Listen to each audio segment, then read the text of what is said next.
L'État du Montana, 2 habitants au kilomètre carré. Un territoire immense, une nature sauvage et des hivers rudes, très rudes. Au Montana, tout est grand, plus grand que n'importe où ailleurs. Ici, tu réalises qu'en fait, tu n'es rien. Ici, c'est blanc ou noir. Si tu es dans la montagne et que tu fais quelque chose de stupide, tu en paieras le prix. Ça pourrait être ta vie. C'est la trace d'un mâle. Tu sais jamais quelle épaisseur de neige tu vas avoir, mais tu dois quand même aller nourrir les bêtes, sinon elles n'auront que la neige à manger.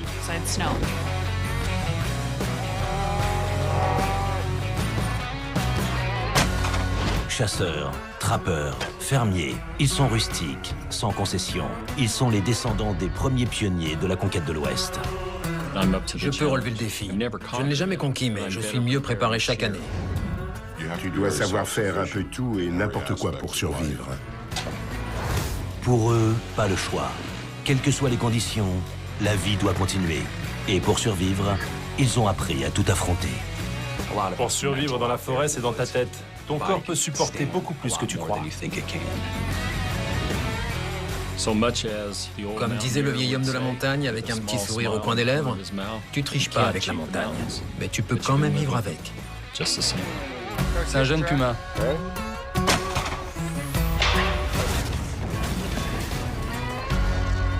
Wow, ça, c'est un gros troupeau. Waouh! Aussi doux qu'une couche de bébé.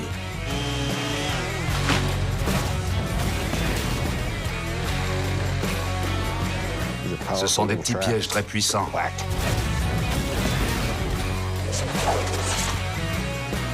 Tu veux le voir? Wouhou! Et c'est parti!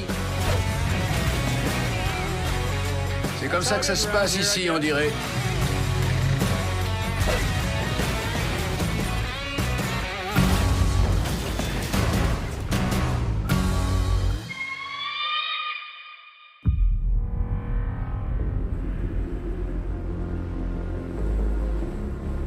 Au Montana, l'hiver n'est pas seulement un défi pour les hommes et les femmes qui habitent l'État. Les animaux, eux aussi, doivent résister au froid, à la neige et à la difficulté de trouver de la nourriture.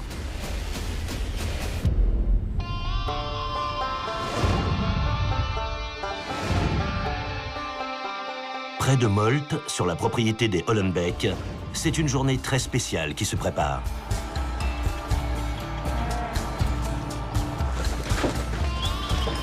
Ce matin, Henry, après son titre de champion du Montana, part pour la grande finale du championnat de rodéo des États-Unis qui se déroule en Floride.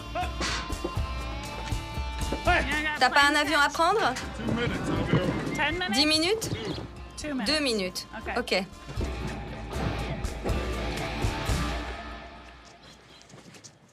Et en l'absence d'Henry, c'est Sarah qui va devoir manager le ranch.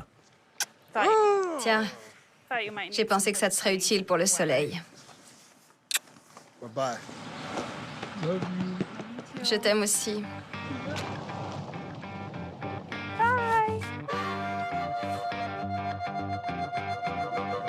Parmi les charges quotidiennes, il y en a une que Sarah ne fait absolument jamais.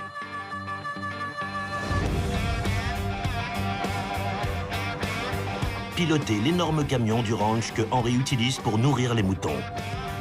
Un véhicule vieux de quelques décennies, mais parfaitement adapté à l'environnement hostile du Montana. Henry l'a fait venir spécialement du Texas il y a quelques années, après l'avoir acheté sur Internet.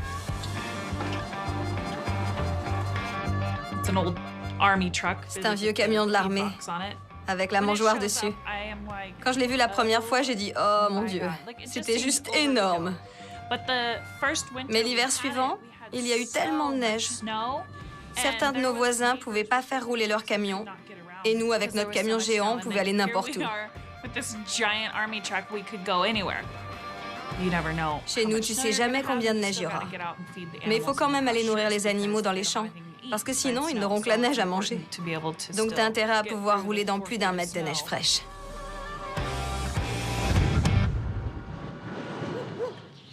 Mais aujourd'hui, Henry n'est pas là.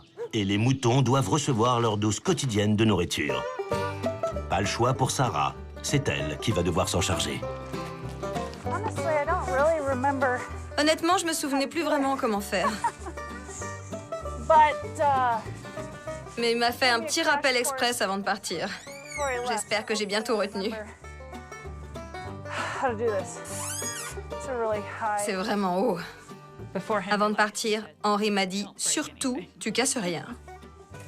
On a plein d'animaux qui ont besoin de ce camion pour manger. C'est pas du tout dangereux. Si je casse le camion, on est foutu.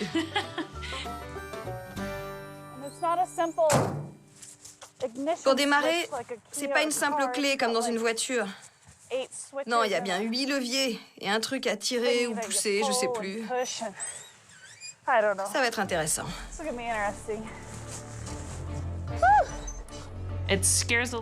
Ce camion me file la pétoche, je te jure. Faut avoir un doctorat pour conduire ce truc. Ok. Je pense que c'est celui-là. Et...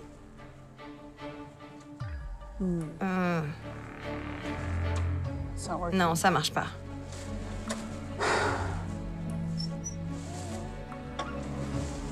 Non plus. Je me remets au point mort. Ok! On a démarré. Premier succès pour Sarah. T'es prêt? Elle a réussi à démarrer le camion. On y va, arrête. Accroche-toi. Direction maintenant le troupeau. Les moutons attendent. Et ils ont faim.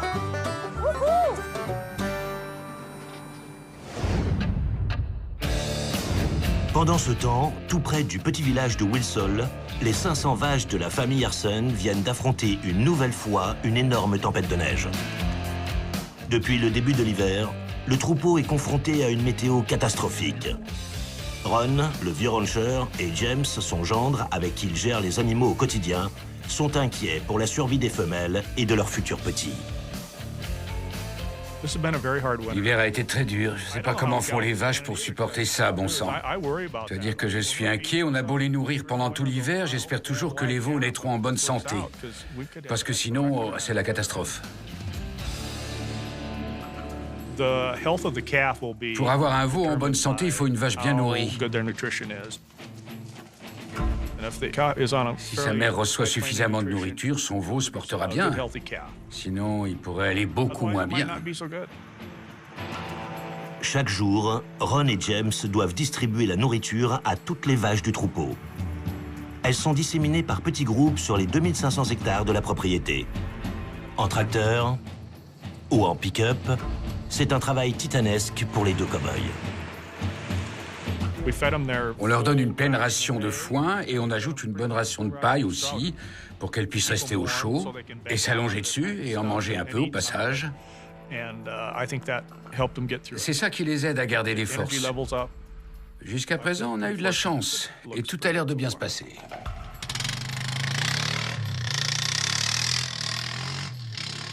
Mais ce matin, James vient de recevoir un coup de fil d'un de ses voisins. Des vaches du troupeau se sont échappées et sont allées se réfugier dans son champ. Pas le choix pour James, il doit immédiatement rejoindre les lieux pour tenter d'aller les récupérer. Avec toute cette neige, l'opération risque d'être délicate.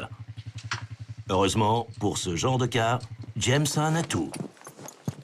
Sa jument, M&M.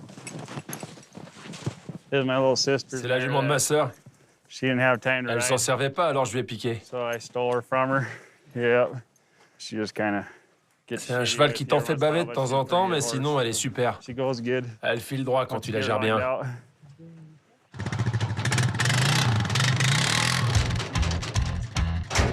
James en profite pour amener aussi le quad que Ron utilisera pour l'aider. Son beau-père est en ville pour la matinée et doit directement le rejoindre chez le voisin. Encore va-t-il falloir que James arrive à destination.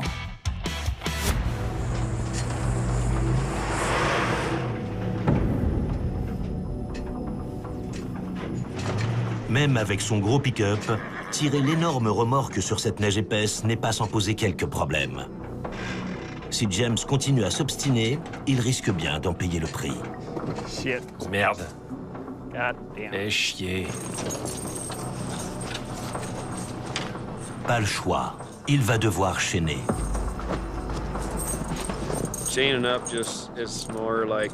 Mettre les chaînes, ça te fait mal parce que tu dois sortir tes fesses qui sont bien au chaud pour aller passer 15 minutes dans la neige. Et si t'insistes et que tu patines trop avant d'aller chaîner, là t'es bon pour 45 minutes d'enfer et en plus tu risques de mettre tes chaînes de travers. Mais bon, vaut mieux les mettre parce que si tu te plantes et que t'es obligé d'appeler quelqu'un pour t'aider, généralement il te le sort. Bah alors mon gars, pourquoi t'as pas mis tes chaînes?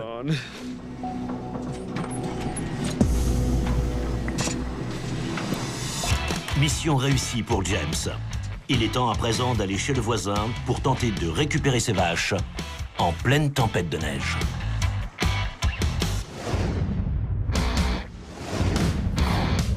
Pendant ce temps, dans les montagnes Bertus, Rick et Casey se sont lancés dans une traque au puma.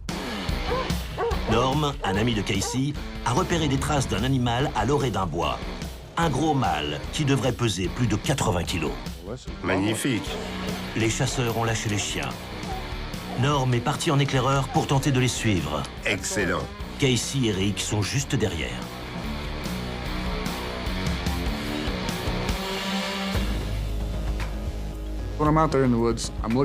Quand je suis dans les bois, je regarde mon GPS, mais je regarde aussi par terre les traces du chien et du puma, vers où ils sont allés.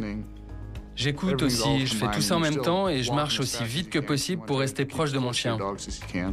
C'est super excitant comme sensation. Tu dois garder tout ça à l'esprit et réfléchir à ce qui va se passer, à ce que tu dois faire.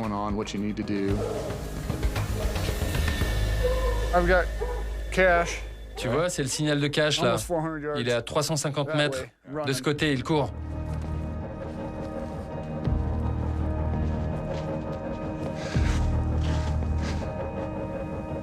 Pour l'instant, les deux chasseurs parviennent à suivre le rythme.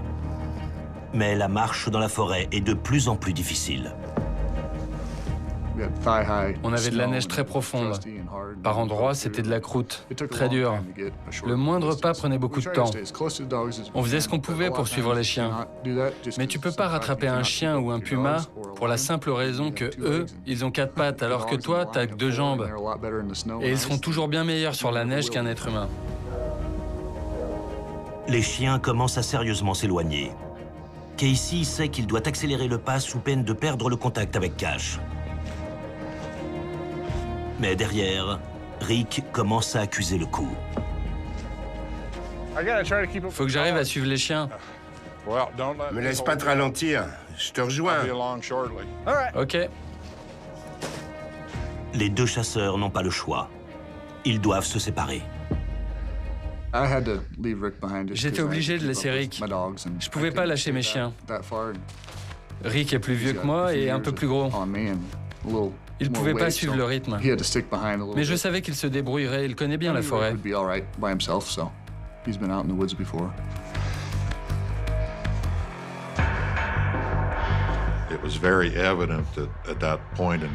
À ce moment-là, c'était évident pour moi que je ne pouvais pas suivre Casey. Sa priorité, c'est la sécurité de ses chiens. Il ne peut pas les perdre de vue.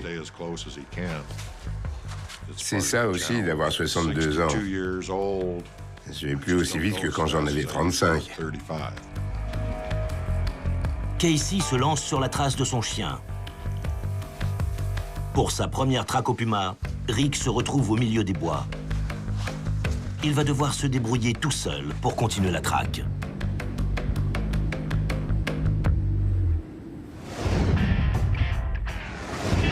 Pendant ce temps, de l'autre côté de l'État, dans la Bigoule Valley, le temps est couvert et la neige ne devrait pas tarder à tomber.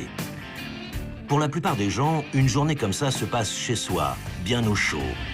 Mais pas pour Scott Olsen. Car l'hiver, c'est la saison des trappeurs. Et Scott a posé de nombreux pièges dans la forêt. Scott est un trappeur reconnu dans la région. Et il fabrique de nombreux objets à partir de ses fourrures qu'il vend à des clients un peu partout aux États-Unis. Ou qu'il utilise pour sa propre garde-robe. Tu peux faire plein de choses avec de la fourrure, comme des moufles. Tu peux aussi utiliser du cuir tanné. Ça, c'est de la peau de castor, et ça du bison. Ça fait des beaux manteaux. Et mon manteau, je l'ai fait après avoir croisé un loup.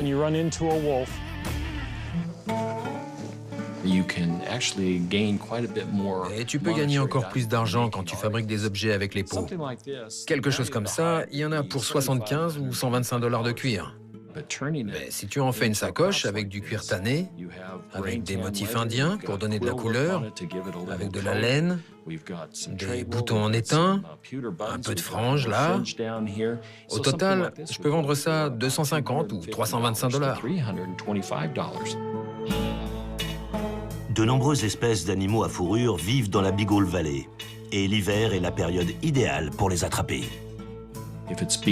Que ce soit le castor, la martre, le blaireau ou le coyote, tous ces animaux ont plus de fourrure en hiver. C'est comme ça qu'ils résistent au froid. Et c'est justement la densité de la fourrure qui fera sa valeur et qui la rendra encore plus belle. En regardant la neige, je vois les empreintes des animaux, leurs déplacements. Je peux savoir quel chemin ils empruntent, si un coin est très fréquenté. Là, on voit qu'il se dirige vers mon piège. C'est bon signe. Donc, trapper en hiver te donne non seulement une meilleure qualité de fourrure, mais te permet aussi de mieux pister les animaux.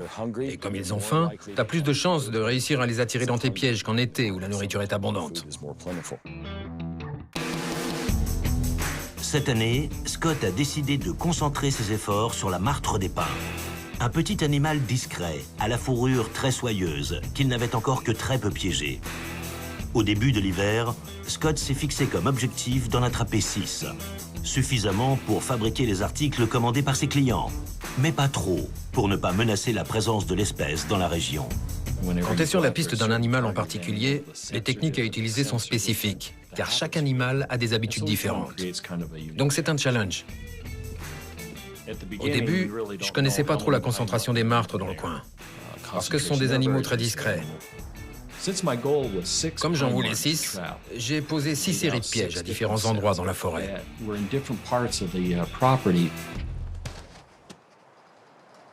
Depuis le début de l'hiver, Scott a déjà attrapé 5 martres des pins. Aujourd'hui est donc un jour spécial. S'il trouve un animal pris dans ses pièges, sa saison sera terminée. Les martres sont curieuses. Un petit ruban de laine, ça les attire.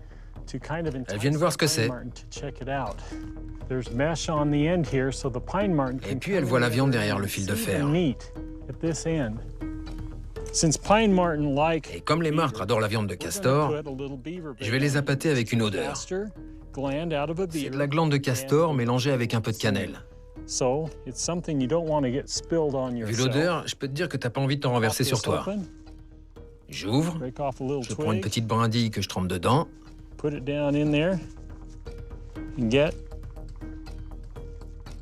Ah ouais, c'est quelque chose, hein?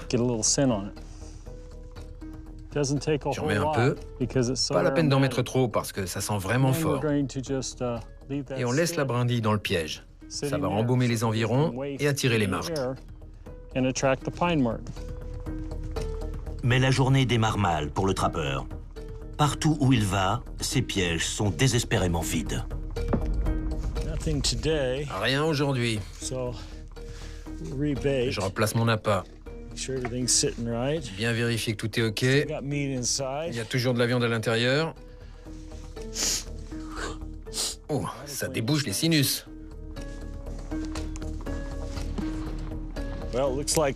Calme plat pour ce piège aujourd'hui. Il y a eu pas mal de neige la semaine dernière. Je reviendrai voir si j'ai attrapé quelque chose dans quelques jours. Et la suite ne s'annonce pas des plus favorables. La neige a commencé à tomber, mais Scott doit tout de même aller relever la série de pièges qu'il a posés dans le secteur le plus éloigné. Et le jour touche à sa fin. Impossible pour le trappeur de retourner chez lui. Il va devoir passer la nuit dans la forêt.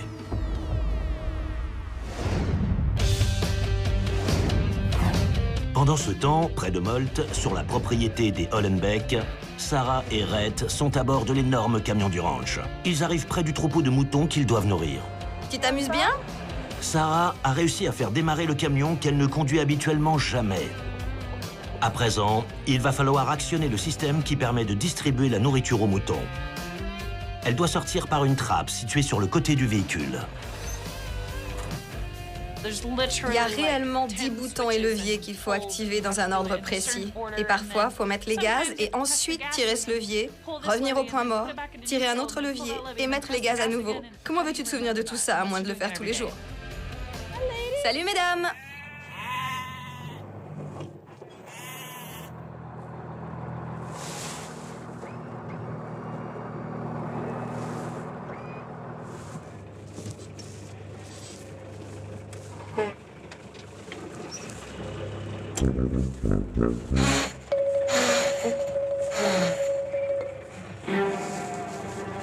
Il y a un truc qui cloche. Point mort. Je tire ça. Et j'enclenche. Les premiers essais de Sarah ne sont pas très concluants. Et dehors, les moutons commencent déjà à s'impatienter. Merde. J'en étais au point où je me demandais si j'allais pas sauter dans la benne pour jeter la nourriture à la main, parce que les moutons rôdaient autour de moi comme des requins assoiffés de sang. Heureusement que c'est pas des rhinocéros, sinon ils auraient renversé le camion et m'auraient mangé toute crue. Et moi je me disais, comment je vais faire pour nourrir ces moutons? À l'intérieur de la cabine, Sarah essaie de ne pas paniquer. Rhett est avec elle, et elle ne veut surtout pas qu'il sente que le stress commence à monter. C'est le genre de situation où tu prends une grande inspiration, tu te comportes comme une grande, et tu réessaies. Je répétais point mort, levier, gaz, enclenché, et ça marchait pas.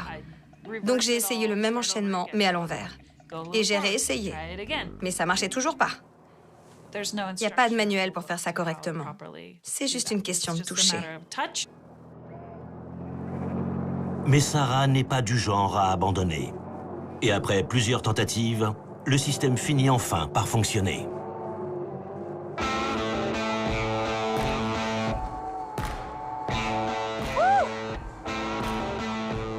Et on est reparti. Ça a marché, Dieu merci. Heureusement que j'ai rien cassé. Tu veux conduire? Sarah doit à présent conduire sans s'arrêter devant la horde de moutons. Elle effectue un circuit pour répartir la nourriture derrière elle. Tous les moutons peuvent se servir sans s'agglutiner les uns aux autres. Et là, je suis genre en train de fermer les yeux et je prie, s'il vous plaît, poussez-vous, allez manger, laissez-moi passer. Pour Sarah, l'opération est un succès. Tous les moutons se positionnent à la perfection et la benne du camion se vide progressivement pour nourrir tout le troupeau.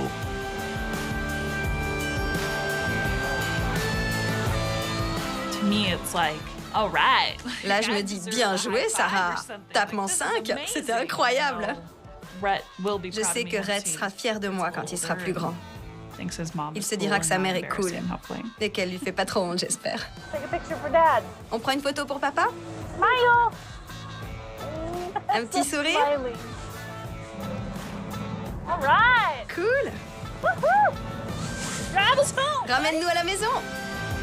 Première mission réussie pour Sarah et le petit Rhett. Il est temps de rentrer, car la journée ne fait que commencer. Et ils ont un ranch à faire tourner.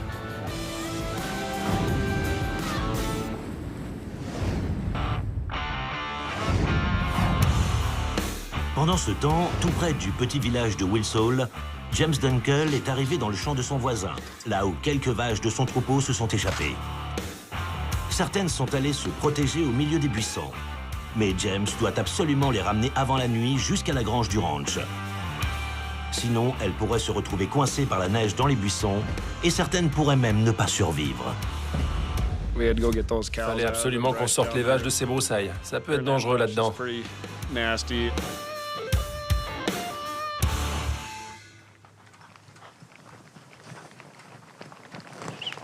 James a choisi de monter sa jument M&M. Elle est particulièrement résistante et ne rechigne jamais au travail, même dans les pires conditions. Quand t'as un gros troupeau à rassembler, le cheval, c'est ce qu'il y a de mieux. Tu peux tourner autour de la vache bien mieux qu'avec un quad. Avec le quad, tu galères tout le temps pour essayer de leur couper le chemin. Le cheval, c'est la méthode à l'ancienne, quoi. Aidé par sa chienne Holly, James commence à regrouper toutes les vaches ensemble. Mais certaines partent se cacher encore plus loin dans les buissons. Seul, James ne peut rien faire pour les en empêcher. Allez, viens. C'est super dur quand tu gères des vaches tout seul. Tu suis un peu le mouvement.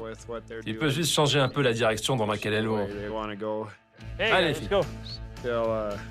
Elles foncent toutes ensemble et elles essayent toujours de te contourner.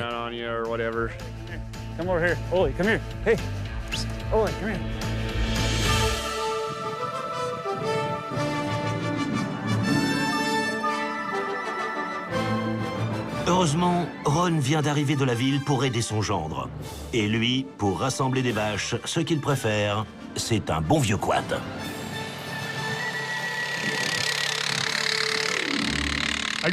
J'ai grandi sur un cheval. Vraiment, j'adore ça. Mais j'ai un peu moins confiance en eux qu'avant.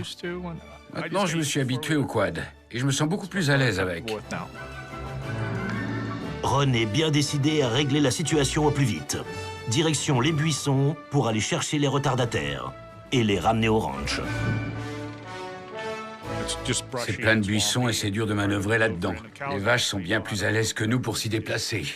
Elles connaissent des cachettes où on n'arrive pas à les retrouver.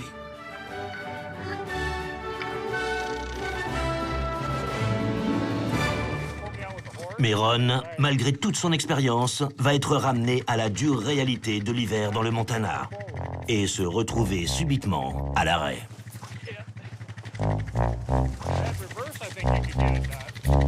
Je me suis retrouvé coincé avec le quad dans les buissons. Et ce quad a une marche arrière qui déconne un peu, je pouvais pas faire demi-tour. C'était vraiment mal, coincé dans les buissons.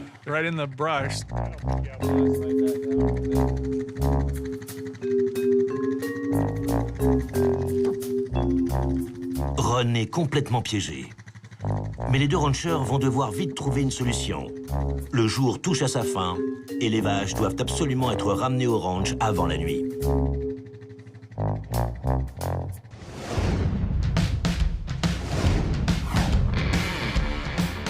Pendant ce temps, dans les montagnes Bertus, Rick et Casey sont sur les traces d'un puma, un gros mâle de plus de 80 kilos. Les chiens sont lancés à sa poursuite. Et le rythme est beaucoup trop rapide pour Rick, qui a dû laisser partir Casey.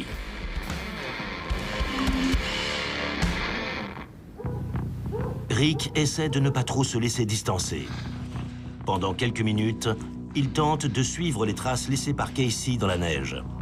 Mais très vite, le vieux chasseur ne parvient plus à déterminer si les traces sont les bonnes. Il décide de changer de stratégie. Je suivais le bruit des chiens. Je m'arrêtais et j'écoutais les aboiements. Je changeais de direction en fonction de leur provenance. Le problème, c'est que le puma n'arrêtait pas de changer de direction pour essayer de semer les chiens, selon le relief aussi. Et les aboiements changeaient tout le temps de direction.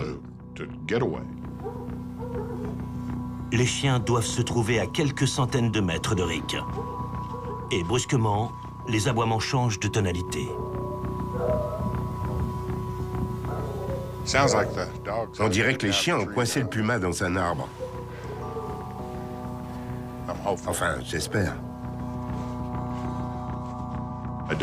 J'ai bien entendu quand les chiens ont forcé le puma à se réfugier dans l'arbre, rien qu'aux aboiements.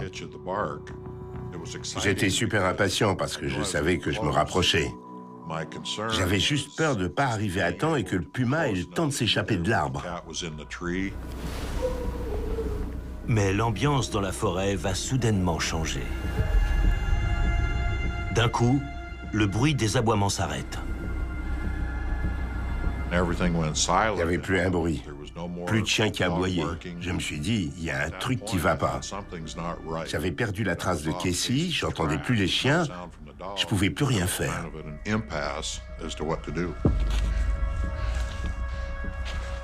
Rick essaie de tendre l'oreille pour s'orienter. Mais le silence le plus total règne à présent autour de lui. Je savais vraiment pas ce que je devais faire. J'avais plus qu'une seule solution, attendre. Alors que Rick commence sérieusement à s'inquiéter, il reçoit un appel de Casey sur son portable. Et les nouvelles sont mauvaises. Cash s'est sérieusement blessé à la hanche en poursuivant le puma. T'as besoin d'aide, Casey? Casey m'a dit que Cash était dans un sale état. Il fallait qu'il le transporte dans ses bras jusqu'au quad pour pouvoir l'amener chez le vétérinaire. Cash est tombé dans un ravin. Il a des blessures internes. Norm rassemble les chiens un peu plus loin. C'est une sale fin de journée. On avait coincé le puma dans un arbre, mais il a dû s'échapper maintenant. Et il ne va pas s'arrêter de courir avant 3 bonnes heures. C'est comme ça. Il y a des bons jours et des mauvais jours. Aujourd'hui, c'est un mauvais.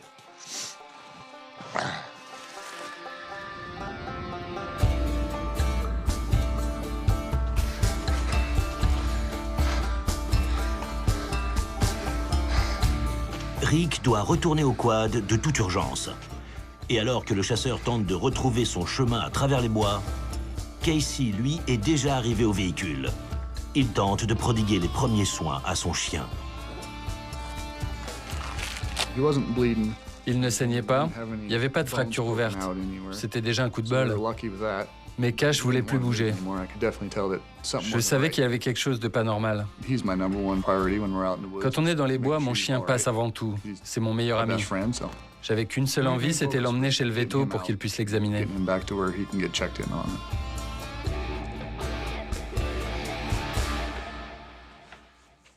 Alors que Casey est prêt à repartir pour amener Cash chez le vétérinaire, Rick arrive au véhicule.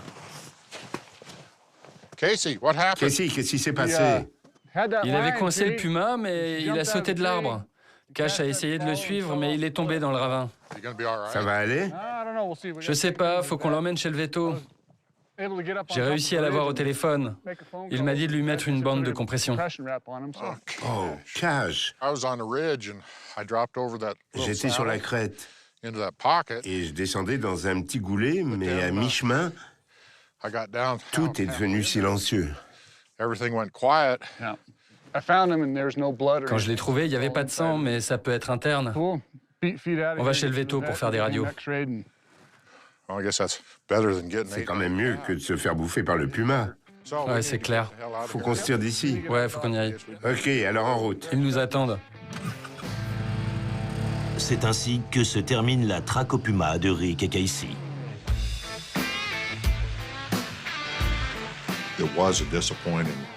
J'étais vraiment déçu, mais j'étais quand même rassuré qu'on ait pu récupérer Cash et qu'on puisse l'emmener chez le vétérinaire pour le soigner.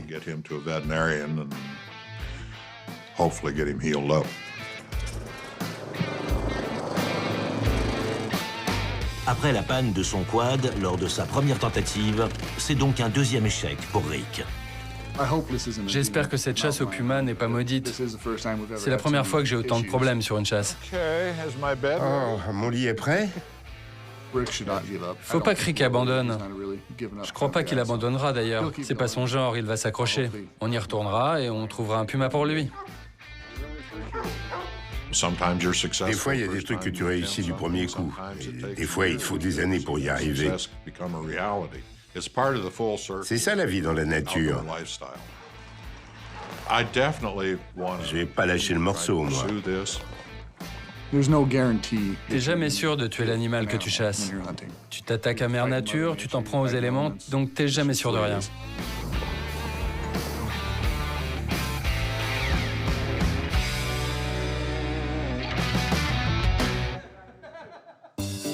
Après des examens rassurants chez le vétérinaire pour Cash, Rick et Casey sont retournés chez leur ami Stacy. Ah, ça va, j'ai beaucoup marché aujourd'hui. Il a organisé une petite fête chez lui. Ici, on appelle ça une meat cutting party, une tradition au Montana au cours de laquelle les convives découpent un animal que l'un des chasseurs a tué pendant la saison et où chaque famille repart avec une partie de la viande. Pour Rick, c'est une bonne occasion pour ne plus penser à ses échecs au cours de ses tentatives de chasse au puma. Le lien qui unit ces chasseurs et leurs familles existe avant tout parce que tous nous avons été confrontés à des échecs et à des réussites. En fait, toutes les personnes présentes à cette petite fête ont déjà été à ma place après une tentative ratée. Et on sait tous qu'il y a toujours une autre chance.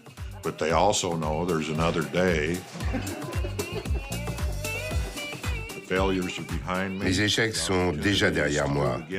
Et les opportunités à venir, elles, sont devant moi. Je suis convaincu que je vais finir par réussir tôt ou tard. C'est comme ça la vie au Montana. J'ai déjà hâte d'être en automne pour l'ouverture de la prochaine saison de chasse. Et là, on retentera notre chance à nouveau. Pour Rick, le puma restera encore jusqu'à la prochaine saison de chasse le seul animal qu'il n'a jamais affronté. Mais le vieux chasseur de gros gibier le sait. Telle est la dure loi du Montana.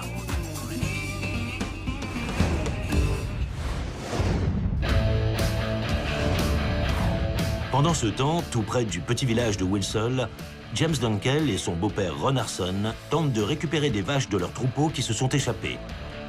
Elles sont allées se réfugier au milieu des buissons, dans le champ d'un de leurs voisins. Mais en essayant d'accéder à la zone avec son quad, Ron a bloqué son engin dans de la neige. Impossible pour lui de se dégager tout seul. Heureusement, James, lui, est à cheval. Et il va prouver à son beau-père que sa jument M&M vaut bien mieux qu'un bon vieux quad. Il y avait pas mal de neige et les chevaux se déplacent bien mieux sur ce terrain. Et une vache passe, un cheval passe. Un quad fait pas le poids face à un cheval dans ce genre d'endroit.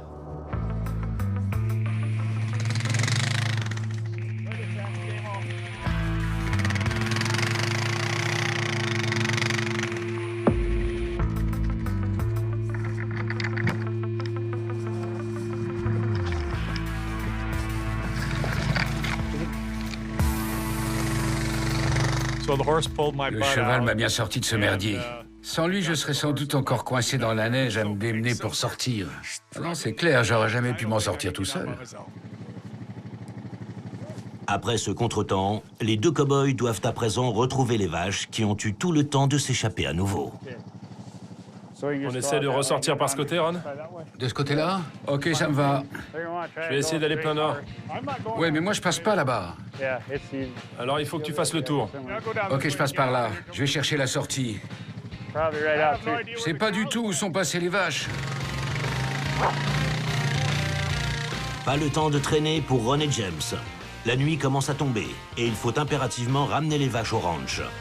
Mais les deux rancheurs travaillent ensemble les yeux fermés. Et en quelques minutes, ils parviennent à rassembler le troupeau. Deux gars qui bossent ensemble peuvent faire des miracles s'ils s'entendent bien. Ron et moi, on sait ce que fait l'autre. On a rassemblé des troupeaux des dizaines de fois. On connaît bien nos vaches. Si je les pousse d'un côté et qu'elles partent de l'autre côté, on échange. Il prend la tête et je passe à l'arrière. Le troupeau est en route vers le ranch. Ne reste maintenant plus qu'un dernier obstacle à franchir, la rivière.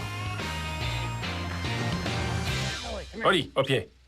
Elles aiment pas passer la rivière, ça les énerve. Tu dois juste essayer de faire passer la vache de tête. Et une fois qu'elle est passée, t'es tranquille, les autres vont suivre. T'as juste à les pousser un peu. Oh, wait, come here.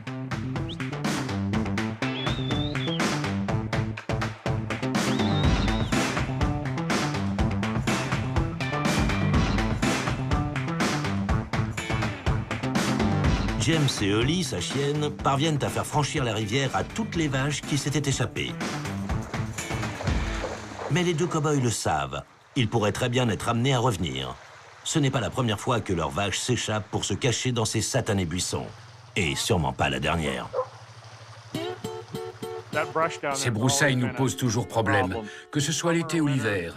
Elles vont toujours s'y cacher. Il t'en manque toujours une. Tu fais avancer les vaches, tu jettes un coup d'œil en arrière et tu vois une douzaine de vaches au milieu des buissons. Il y a plein de buissons, plein de cachettes pour elles. T'as genre 3 chemins possibles pour qu'elles sortent de là et toi tu peux rien faire d'autre que d'attendre de voir ce que les vaches vont décider. La plupart du temps, t'es obligé de t'adapter. James s'apprête à partir d'un côté, puis finalement, faut aller de l'autre côté. Mais c'est comme ça, c'est ça être un cow-boy.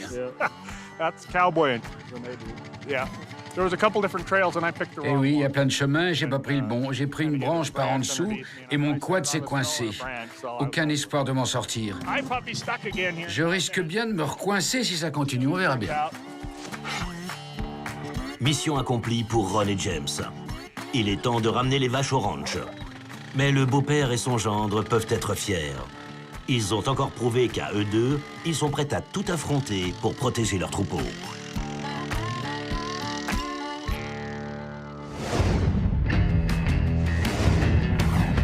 Pendant ce temps, dans la Big Hole Valley, Scott Olsen est toujours dans la forêt.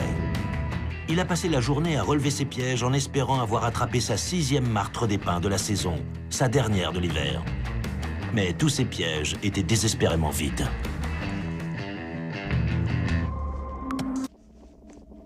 Demain, il atteindra sa série de pièges la plus éloignée de chez lui. Pour ça, il va dormir dans une petite cabane de trappeur qu'il a construite lui-même en pleine forêt.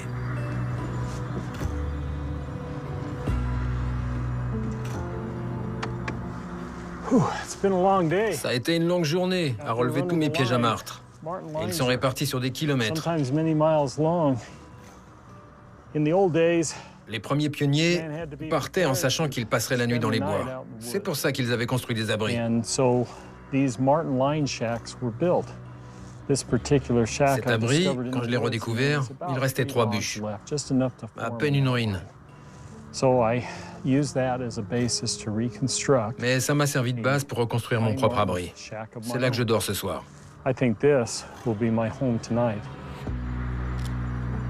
Mais avant de dormir, Scott doit faire ce que n'importe quel trappeur fait avant de passer la nuit dans la forêt. Un feu. Première mission, récupérer suffisamment de bois pour l'alimenter jusqu'au lendemain matin.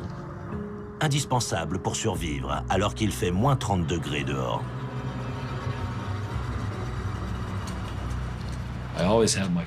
J'ai toujours mon silex pour faire un feu, pour supporter le vent et le froid. Ça permet de rester concentré et de pouvoir affronter la nature le lendemain.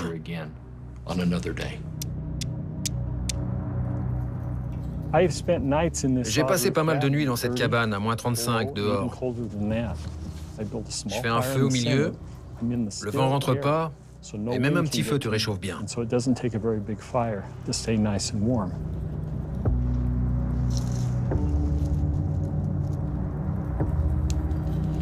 Pour n'importe qui, passer une nuit entière dans une petite cabane perdue dans la forêt en dormant à même le sol ne serait sans doute pas une expérience des plus agréables. Pour Scott Olsen, c'est tout le contraire. Pour moi, le confort, c'est faire corps avec la nature. Je suis pas fait pour le confort moderne. Être dans un supermarché ou une épicerie en ville, ça me fout les jetons. Quand je suis dans la forêt, ce qui me fait sentir chez moi, c'est l'odeur de la fumée, voir le feu. Là, je contrôle mon environnement. Et c'est là que je donne le meilleur de moi-même. Un peu de viande grillée, une bonne nuit de sommeil, et le trappeur sera d'attaque pour une nouvelle journée dans la forêt. Demain, peut-être, Scott Olsen aura la bonne surprise d'avoir attrapé la dernière martre des pins de sa saison. Mais si ses pièges sont encore vides, il reviendra, c'est sûr. Et il sera à nouveau prêt à dormir au milieu des bois, là où il se sent vraiment chez lui.